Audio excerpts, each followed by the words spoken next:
सभी सामान्य शिक्षक साथियों को नमस्कार। सामान्य साथियों, पीएफएमएस से संबंधित इस दूसरी वीडियो में हम आज जानेंगे कि हमारे जो शिक्षक साथी हैं उन्हें डाटा ऑपरेटर और डाटा अप्रूवर की आईडी प्रेषित की गई है ईमेल आईडी पर। तो हमारे शिक्षक साथी उस ईमेल आईडी में प्राप्त डाटा अप्रूवर और डाटा जो ऑपरेटर हैं उनकी आईडी और पासवर्ड के माध्यम से किस प्रकार से पीएफएमएस की वेबसाइट पर लॉगिन करेंगे और लॉगिन करने के पश्चात किस प्रकार से वे अपना खुद का पासवर्ड वहाँ पर क्रिएट करेंगे, अपना पासवर्ड बनाएंगे।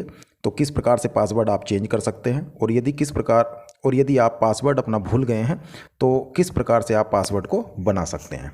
तो चलिए साथियों प्रारंभ करते हैं। सर्वप्रथम आप गूगल क्रोम जो ब्राउज़र है उसको आप ओपन कर लीजिएगा और उसमें लिखिएगा pfms.nic.in, ये वेबसाइट है। इसको लिख लीजिएगा और लिखने के पश्चात देखिए इस प्रकार का इंटरफेस इसका आएगा। और जितना भी काम हम यहाँ करेंगे, आप अगर लैपटॉप में करना चाहते हैं लैपटॉप में करिएगा, अदरवाइज मोबाइल है तो मोबाइल पर ही पीएफएमएस से संबंधित सारा काम आप कर सकते हैं। मैं इसी के माध्यम से आपको प्रदर्शित कर रहा हूँ।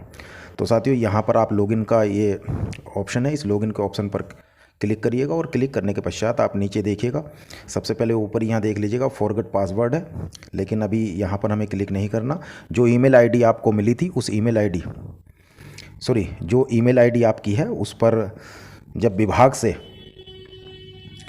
आपकी डाटा ऑपरेटर या डाटा अप्रूवर की आईडी आई है उसी में साथ में पासवर्ड है। तो देखिएगा यहाँ पर 17 आप भर लीजिएगा 2022-23 और उसके पश्चात यहाँ पर यूज़र नेम लिखा हुआ है तो यूज़र नेम को भर लीजिएगा आप और पासवर्ड इन दोनों को आप भर लीजिएगा। ठीक है साथियों, ये यूज़र नेम और पासवर्ड आपको कहाँ से मिलेंगे? जो आप BRC के माध्यम से आपको मैसेज आया होगा, आपकी जो अपनी ईमेल आईडी आपने दी होगी उस ईमेल आईडी पर ही आपकी डाटा अप्रूवर या डाटा ऑपरेटर की आईडी का यूज़र नेम और पासवर्ड दोनों आए हुए हैं। वहाँ से आप एक बार देख लीजिएगा और उनको यहाँ पर भर लीजिएगा। भरने के पश्चात नीचे आप लॉगिन करिएगा, यहाँ से लॉगिन कर लीजिएगा। देखिएगा साथियों मैंने पहले से ही फिल करके एक रखी हुई है ये डाटा ऑपरेटर की आईडी, और इसको मैंने जैसे ही यहाँ पर लॉगिन किया, देखिएगा लॉगिन हमने किया। लॉगिन करने के पश्चात ये ओपन हो जाएगा और ओपन होने के पश्चात आप यहाँ से सर्वप्रथम देख लीजिएगा,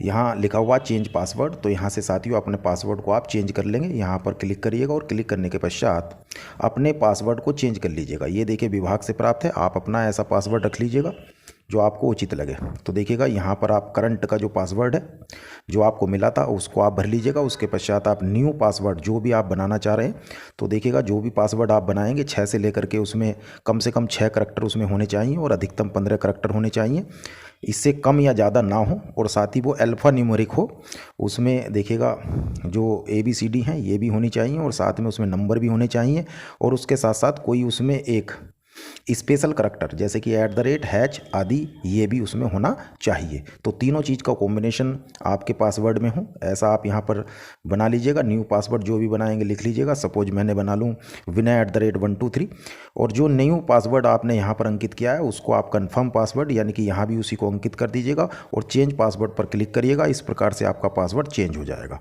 सामान्य साथियों, यदि आप यहाँ पर अपना यूज़र नेम डाटा ऑपरेटर की आईडी या डाटा अप्रूवर की आईडी भरने के पश्चात आप लॉगिन नहीं हो पा रहे हैं या अपना पासवर्ड को भूल गए हैं, तो ऐसी स्थिति में आप ऊपर यहाँ फॉरगेट पासवर्ड पर क्लिक करिए और क्लिक करने के पश्चात देखिए इस तरह का इंटरफेस आएगा। यहाँ पर अपनी आप लॉगिन आईडी को भर लीजिएगा। इसके पश्चात नीचे यहाँ पर देखिएगा कैप्चा कोड लिखा हुआ है, इस कैप्चा कोड को भी यहाँ पर नीचे वर्ड वेरिफिकेशन के रूप में यहाँ पर एंटर कर लीजिएगा। ऐसा करने के पश्चात नीचे यहाँ कंटिन्यू करें। कंटिन्यू करने के बाद आप देखेंगे फिर एक कैप्चा कोड लिखा हुआ है। इस कैप्चा कोड को साथियों यहाँ पर ये जो कैप्चा कोड लिखा हुआ है इसको नीचे वर्ड वेरिफिकेशन के रूप में इस कॉलम में आप दर्ज कर लीजिएगा।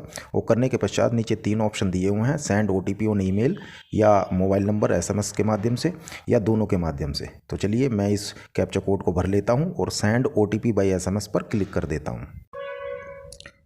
ये मैंने क्लिक किया। जैसे ही सेंड OTP बाय SMS पर क्लिक करते हैं तो इस तरह का इंटरफेस आएगा।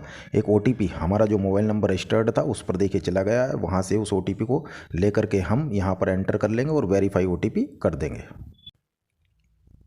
तो साथियों हमने यहाँ पर OTP को एंटर कर दिया, नीचे से वेरीफाई कर दीजिएगा। वेरीफाई करने के बाद देखिएगा इस तरह का इंटरफेस आएगा। जो भी आप पासवर्ड बनाना चाह रहे हैं वो न्यू पासवर्ड आप यहाँ पर बना लीजिएगा और उसके बाद जो भी पासवर्ड बनाएंगे उसको नीचे से कन्फर्म पासवर्ड के रूप में यहाँ दोबारा अंकित आपको करना पड़ेगा। जैसे कि अभी मैं पासवर्ड बना लेता हूँ अपना vinay@123। इस प्रकार से आप कुछ भी बना सकते हैं जो आपको ईजी लगे और जिसको आप याद कर सकें। तो यहाँ पर साथियों दर्ज करने के बाद और दूसरा यहाँ पर दर्ज करने के पश्चात आप सेव कर दीजिएगा। इस प्रकार से आपका साथियों यहाँ पर पासवर्ड रीसेट हो जाएगा, नया पासवर्ड आपका बन जाएगा। तो साथियों जैसे ही आपका पासवर्ड चेंज हो जाता है, सक्सेसफुली चेंज हो जाता है, बदल जाता है, तो ऐसी स्थिति में उस नए पासवर्ड और अपनी आईडी के द्वारा आप चलिए लॉगिन कर लेते हैं। साथियों लॉगिन कर लीजिएगा। यहाँ पर देखिएगा नीचे आप सत्र भरा हुआ है और यहाँ पर देखिए मैंने तो सेव किया हुआ पहले से, तो ये आईडी के माध्यम से यहाँ पर मैंने जैसी यूज़र नेम और अपना जो पासवर्ड बनाया था उसको फिल किया, नीचे से लॉगिन किया।